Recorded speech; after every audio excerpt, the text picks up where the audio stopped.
राधे राधे दोस्तों, आज मैं आपके लिए लेकर के आई हूँ गरीब की होली।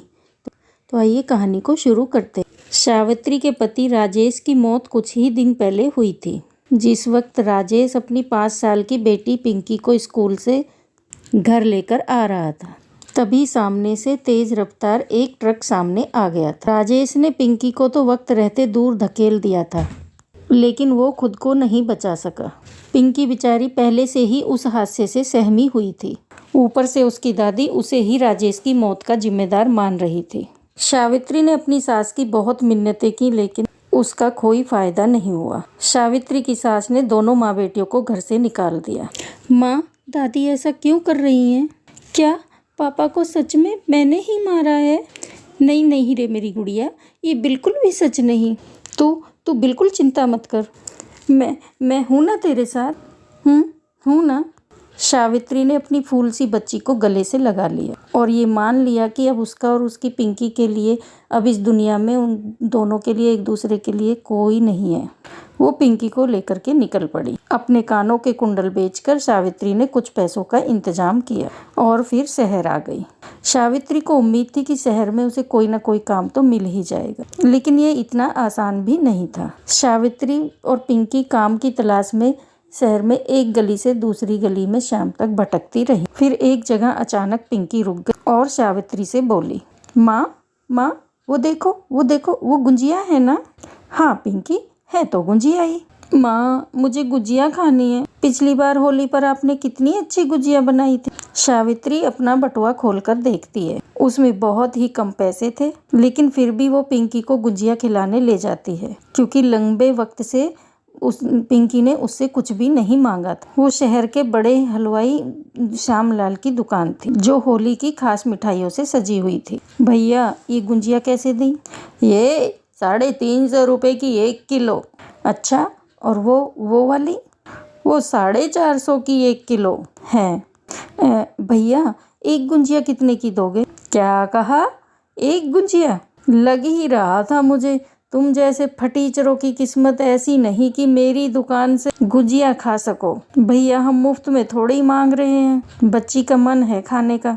अच्छा तो ला, पूरे 20 रुपए की है गुंजिया। ला दे। सावित्री फौरन अपने बटुए से 20 रुपए निकाल श्यामलाल को दे देती है। श्यामलाल के पास अब कोई चारा नहीं था। उसने एक गुंजिया पिंकी को थमा दी। गुंजिया देखकर पिंकी बहुत खुश हो गई, लेकिन माँ, ये गुंजिया तो बिल्कुल भी अच्छी नहीं है। मुझे आपकी वाली गुंजिया खानी है। ये देखो, इसे कहते हैं बंदर क्या जाने अदरक का स्वाद। मेरी दुकान में खड़े रहने की औकात नहीं है और मेरी गुंजिया को बेकार बोल रही है। अरे भैया, आप नाराज मत हो, बच्ची है। वैसे भैया, आपकी तो इतनी बड़ी दुकान है, कुछ काम मिल जाएगा यहाँ?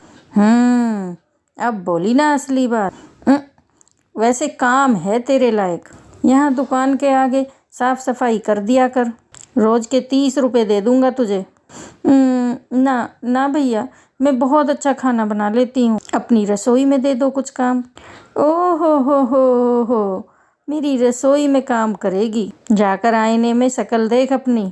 तुझे पता भी है शहर में कितना बड़ा नाम है मेरी दुकान। एक से एक बड़े खान साम है मेरे पास। उन्हें हटाकर मैं तुझे रख लूं? मेरा दिमाग इतना खराब नहीं हुआ अभी। अब तू भी अपने दिमाग को ठिकाने पर ला और निकल मेरी दुकान से। ना जाने कहां से आ जाते हैं। श्यामलाल सावित्री और पिंकी को अपनी दुकान से बाहर निकाल देता है। सावित्री को उसके बर्ताव से बहुत दुख होता है, लेकिन फिर भी वो हिम्मत नहीं हारती। अब वो घर घर जाकर काम की तलाश करने लगती। और फिर एक जगह, देखो, तुम्हें पहले खाना बनाकर दिखाना होगा। मेरी बेटी को पसंद आ गया तो ठीक है, वरना मुझे माफ करना। वो क्या है ना, मेरी बेटी के खाने को लेकर के बड़े नखरे हैं। अब चिंता मत कीजिए मैम साहब, मेरे हाथ का बना खाना बेबी जी को पसंद आ जाएगा। वो घर मालवी जी का था। शहर की बड़ी सोसाइटी में वो एक आलीशान घर था। घर के हर काम के लिए अलग अलग नौकर थे वहाँ, और सावित्री को अब वहाँ पर अपनी जगह बनानी थी। उसने पूरी मेहनत से खाना बनाया और फिर डाइनिंग टेबल पर लगाया। ये क्या मॉम, आपने तो कहा था कि नई कुक है, खाना तो वही पुराना लग रहा है। और ये क्या है? ये दाल ढोकली है बेबी जी, ये बैंगन का भरता और ये खीर है। एक बार खाकर देखिए। ओके। बट अगर मुझे टेस्टी नहीं लगा तो मैं आगे नहीं खाऊंगी, ठीक है? आप बुरा मत मानना फिर। जी बेबी जी, कोई बात नहीं, अगर आपको पसंद ना आए तो आप मत खाना। मिसी सावित्री जी का खाना बनाया हुआ चखती है और उसके बाद तो वो रुकती ही नहीं। अरे मिसी कुछ बताओ तो सही, कैसा लगा खाना? Mom really awesome. मुझे खाने दो। अपनी बेटी को कई सालों के बाद, इतने सालों के बाद चाव से खाना खाते हुए देखकर मालिनी बहुत खुश हो जाती है। वो सावित्री को अच्छी पगार पर अपने यहाँ रख लेती है। वो अपने ही घर में सावित्री और पिंकी को रहने के लिए एक सर्वेंट रूम दे देती है। सावित्री अब बहुत खुश थी। वो पूरे मन से खाना बनाती और सभी उसके हाथ के खाने की तारीफ करते हुए नहीं थकते थे। फिर एक दिन मिस्सी, तुम्हारी फ्रेंड्स की लिस्ट रेडी हो गई क्या? होली की पार्टी के लिए सबको इनवाइट करना है। यस मॉम, ये रही लिस्ट। अच्छा मॉम, स्नैक्स का कैसे करना है? मेरे फ्रेंड रोहन की शॉप से ही मंगवाने हैं क्या? पिछले साल भी वहीं से मंगवाए थे। नहीं, तुम्हारे फ्रेंड्स की दुकान का तो बस नाम ही बड़ा है। पिछली बार स्नैक्स में बिल्कुल मजा नहीं आया। इस बार कोई और केटर्स देखते हैं। पास ही खड़ी सावित्री यह सब सुन रही थी। उसने हिम्मत कर मालिनी से कहा, मैम साहब, अगर आपको ठीक लगे तो क्या मैं बना दूं जो भी कुछ आपको पार्टी के लिए चाहिए? सावित्री, लोग काफ़ी होंगे और होली पर तो तुम्हें पता ही है कितने तरह के स्नैक्स चलते हैं। अकेले गुंजिया ही कितने तरह की बनवानी पड़ती हैं। तुम अकेले कैसे करोगी? मैं कर लूँगी मैम साहब, और फिर पिंकी भी तो है मेरी मदद के लिए। वो क्या है ना मैम साहब, मैं अपनी पिंकी को अच्छे स्कूल में पढ़ाना चाहती हूँ, तो जल्द से जल्द पैसे इकट्ठे करने हैं मुझे। आप बिल्कुल चिंता मत कीजिए, आपको कोई भी शिकायत नहीं मिलेगी। मैं बहुत अच्छी गुंजिया बनाऊंगी। क्या सच माँ? आप होली के लिए गुंजिया बनाओगी क्या?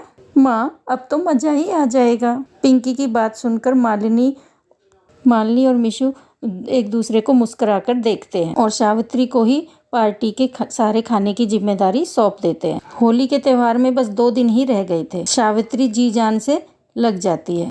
होली के त्योहार में बस 2 दिन ही रह गए थे। सावित्री जी जान से होली की तैयारियों में लग जाती है। पिंकी भी उसकी पूरी मदद करती है। फिर होली के दिन, वाओ मिसी, सच में ये गुंजिया और यार ये लड्डू, ये तो गजब के बने हैं।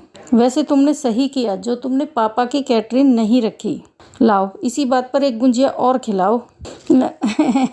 वैसे तुम्हारे पापा बाहर ही खड़े हैं, अगर उन्होंने सुन ली ना तुम्हारी बात तो सोच लो तुम्हारा क्या होगा। मिसी की बात सुनकर उसके सारे फ्रेंड्स हंसने लगते हैं। दरअसल रोहन उसका खुद का बेटा नहीं बल्कि श्यामलाल का बेटा था, जिसने एक दिन श्यामलाल ने उसे अपनी दुकान पर काम देने से इनकार कर दिया था। साथ ही उसे काफ़ी बातें भी सुनाई थी। वो भी मालिनी के घर पार्टी में शामिल होने आया था। ये क्या भाभी जी, इस बार पार्टी का ऑर्डर हमें नहीं दिया। इस बार मेरे यहाँ पर ऐसी गुंजिया बनी है कि गुंजिया के साथ साथ लोग अपनी उंगलियां भी खा जाते हैं। पार्टी की रौनक बढ़ जाती। वो सब छोड़िए भाई साहब, ये लीजिए, पहले ये खाकर बताइए कि गुंजिया कैसी बनी है। श्यामलाल मालिनी की दी हुई गुंजिया खाता है और उसके खाते ही उसके चेहरे के हाव भाव भी बदल जाते हैं। अरे ध्यान से भाई साहब, उंगलियां मत खा जाइएगा।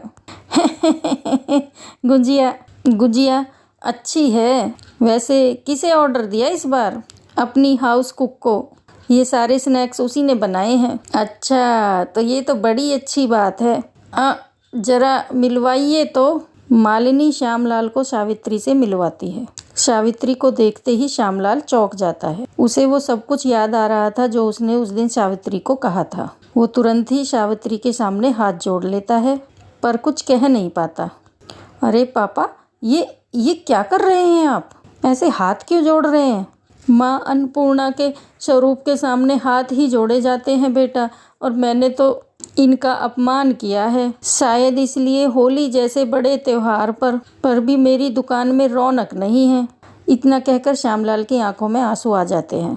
उसे अपने किए पर बहुत पछतावा हो रहा था। वो सावित्री से माफ़ी मांगता है, साथ ही उसे अपनी रसोई में काम करने का ऑफर भी देता है। लेकिन सावित्री उससे कहती है, माफ़ कीजिए साहब, पुरानी बातों को तो मैंने भुला दिया है, लेकिन सच ये है कि मैं मेम साहब के यहाँ काम करना चाहती हूँ, क्योंकि यहाँ काम के साथ साथ मुझे घर और इतना अच्छा परिवार भी मिला है जो और कहीं नहीं मिल सकता। हम माँ बेटी की होली मेम साहब की वजह से ही मन पाई है, तो हम उन्हें छोड़ के कैसे जा सकते हैं। दोस्तों, अगर आपको कहानी अच्छी लगी है तो कमेंट बॉक्स में जय लक्ष्मी माँ की जरूर लिखना और चैनल को सब्सक्राइब करना। राधे राधे, जय श्री श्याम।